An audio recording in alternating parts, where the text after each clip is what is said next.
Story recapped here. Today, I'm going to explain a sci-fi, thriller, mystery film called Meander. Spoilers ahead. Watch out and take care. Lisa is hitchhiking in a remote location and lying down on the road when a driver approaches and offers her a ride. She is hesitant at first but accepts. Inside the car, the driver, Adam, introduces himself as a night watchman, which according to him, is the most tedious job anyone could imagine. He asks Lisa several questions, finding out that she had a daughter, who should be turning 9 today.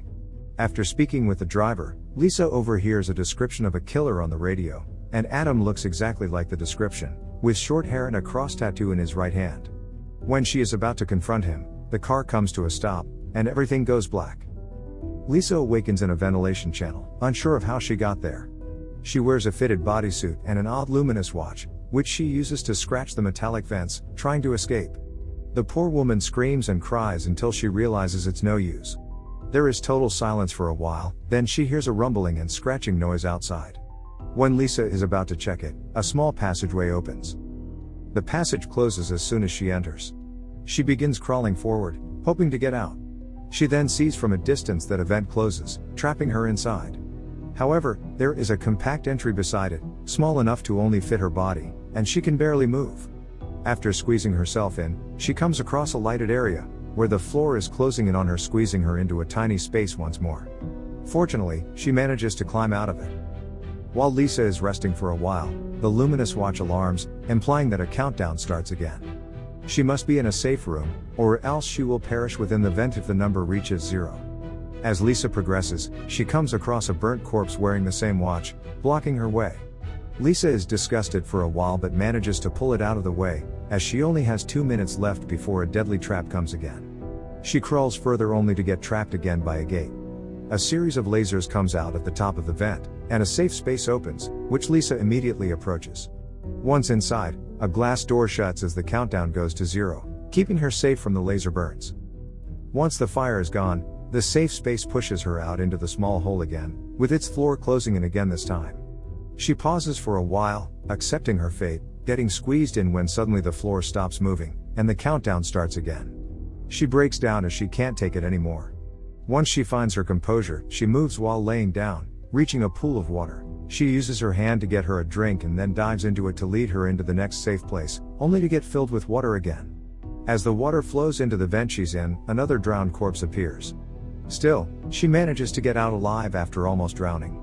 Upon arriving at another trap, she inhales as much air she could and tries her best to continue crawling until she passes out. Meanwhile, a pleading voice in the ventilation labyrinth awakens her.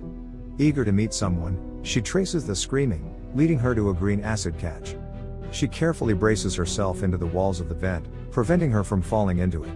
However, her right knee dips into it, wounding her. She cries in pain until she hears the pleading voice again. Finally, she locates a man who seems out of his mind. The man is terrified and seems claustrophobic, and as time runs out, the gates between them open. It turns out that they are in the burning trap with a safe spot on it. They both run and fight to get into it, with Lisa getting in first and blocking the entire perimeter to keep him out. He grabs her leg when suddenly the revolving glass door slices his hand with the odd watch in it, burning him alive when the timer reaches 0. Lisa realizes that the man is Adam, the man who offered her a ride, as she sees the tattoo on his hand. A little while later, a strange skull appears from the ceiling of the safe spot, healing Lisa's earlier wound and giving her a vision through a tube that Adam had tried to stab her in the vehicle, but some unknown being abducted them both and put them to the test. The strange skull then goes back to the ceiling, and the safe space pushes Lisa out once again. She examines Adam's broken arm and notices 3 symbols embedded at the back of the watch, a diamond, a cross, and another diamond symbol.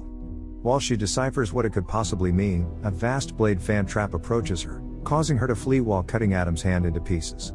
Later on, Lisa moves forward, encountering a grotesque monster who pursues her but finally abandons her when Lisa enters a narrow corridor. She continues crawling inside the suffocating vents when suddenly she hears a humming, which she presumes is her daughter. Finally, it leads her to a bigger chamber where Lisa can stand up. She walks into a projection room and sees flashbacks of her life, including her daughter's death, jumping out a window as she tries to reach for her toy. The grotesque monster interrupts her, crawling at the top of the projection room, which slowly squeezes in again, forcing her to enter a small entry, where the beast awaits.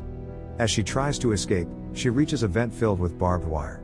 She perceives a skylight ahead, pushing herself through the barbed wire, causing severe injuries. However, there isn't much time left. The monster enters a safe spot, and just as Lisa thinks it's over, the floor collapses, leaving her injured and back at the beginning of the labyrinth. Poor Lisa has finally given up on life and has written down the symbols in blood in case anyone else is abducted and forced to go through the labyrinth. Still, the skull from earlier reappears, heals Lisa's wounds, and persuades her to try again, or it will euthanize her. She chooses to get euthanized.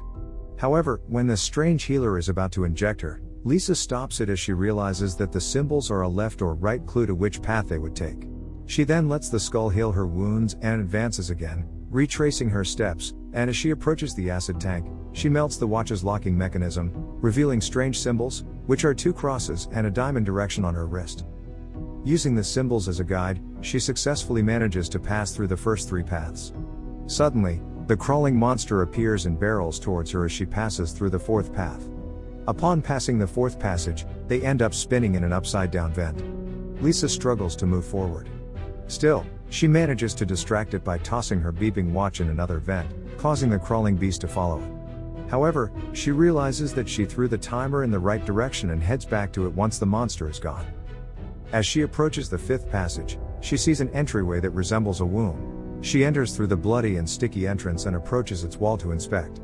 When she touches it, a silhouette of a giant 3-fingered hand touches hers. It seems like there are giant creatures outside the room, and Lisa looks delighted as she feels a sudden connection to it.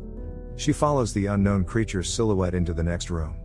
Lisa discovers the countdown watch, fallen from the ceiling, and the monster is also there from the other side of the room.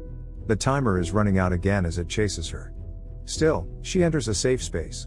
However, the vent doesn't emit fire, so the monster doesn't get roasted and killed. As the glass door slides open and the safe space pushes Lisa out, she keeps her feet pushed against the monster's head. As the monster pushed Lisa, she pushes on the monster's head, until she eventually manages to crush its skull. Later on, she crawls forward, leading to the last passage, which she needs to turn right. When she's about to enter the right vent, she sees a vision of her daughter Nina, from the left vent. Nina talks to her as if she wants Lisa to feel guilty, attempting to lead her down the wrong labyrinth path. Still, Lisa stops and realizes that Nina is just an illusion. She apologizes and leaves, heading to the right track. Nina follows her and hugs her. While the kid is comforting Lisa, Nina tells her that they all are proud of her, as if someone is watching her, and is glad that Lisa didn't fall for the last trap. Nina then vanishes in her arms. Afterward, she enters the last passage, where she perceives a skylight at the end of it once again.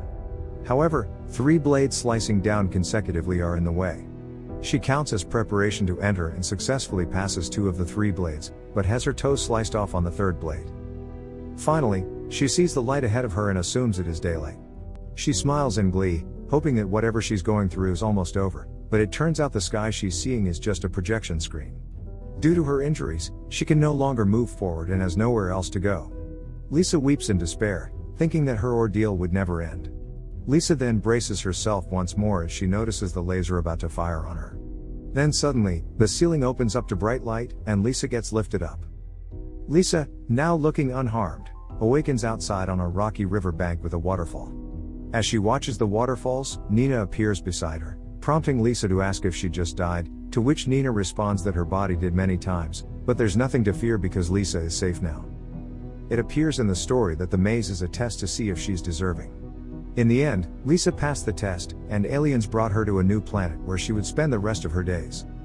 In both appearances, the aliens imitate Nina's form to communicate with her. There are silhouettes of aliens in that womb-like room as they gather around it, but when they show up in the form of her daughter, it's safe to assume they're just directing her on what to do on that new planet and that she'll be prepared to survive. When the strange skull appears, it shows her what happened after knowing that Adam is a murderer. Still, Adam attacked her, and she died, and the aliens abducted and revived her to put her through this test, putting them at odds with each other so she could beat him and move forward. They only took her when she died on Earth. They've taken her to be tested, probably among others, to see who's capable of surviving and repopulating the new world. Subscribe to watch more videos like this. Turn on notifications. And leave a like, it really helps the channel out. Thank you for watching.